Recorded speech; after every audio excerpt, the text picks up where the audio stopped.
दायिनी नमामि त्वाम नमामि कमलाम अमलाम अतुलाम सुजलाम सुफलाम मातरम वंदे मातरम।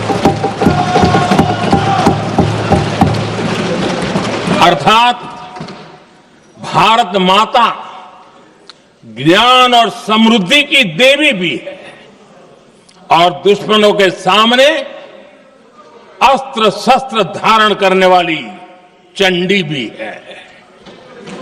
अध्यक्ष जी, ये शब्द, ये भाव, ये प्रेरणा गुलामी की हताशा में हम भारतीयों को हौसला देने वाले थे।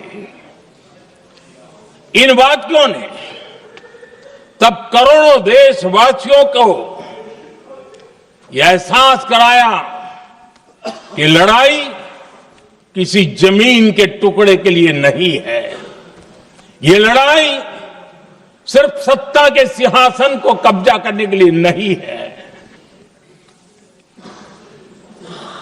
ये गुलामी की बेड़ियों को मुक्त कर हजारों साल की महान जो परंपराएं थी, महान संस्कृति, जो गौरवपूर्ण इतिहास था, उसको फिर से पुनर्जन्म कराने का संकल्प इसमें था।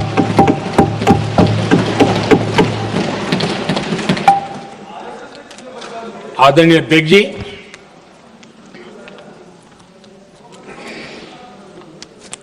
वंदे मातरम, इसका जो जन जन से जुड़ाव था,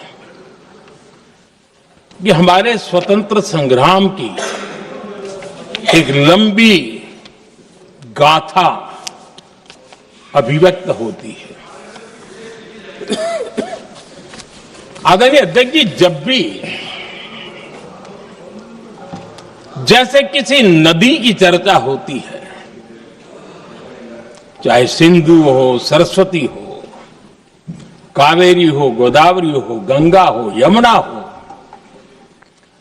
उस नदी के साथ एक सांस्कृतिक धारा प्रवाह, एक विकास यात्रा का धारा प्रवाह, एक जन जीवन की यात्रा का प्रवाह उसके साथ जुड़ जाता है।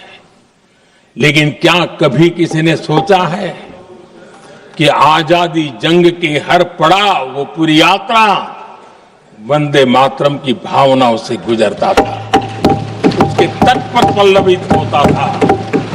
ऐसा भाव काव्य शायद दुनिया में कहीं उपलब्ध नहीं होगा।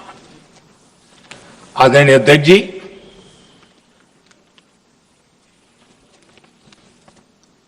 अंग्रेज समझ चुके थे कि 1857 के बाद लंबे समय तक भारत में टिकना उनके लिए मुश्किल लग रहा था।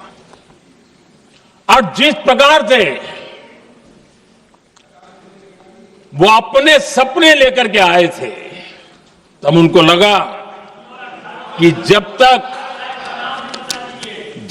भारत को बांटेंगे नहीं, जब तक भारत को टुकड़ों में नहीं बांटेंगे, भारत में ही लोगों को एक दूसरे से लड़ाएंगे नहीं, तब तक यहां राज करना मुश्किल है। और अंग्रेजों ने बांटो और राज करो इस रास्ते को चुना और उन्होंने बंगाल को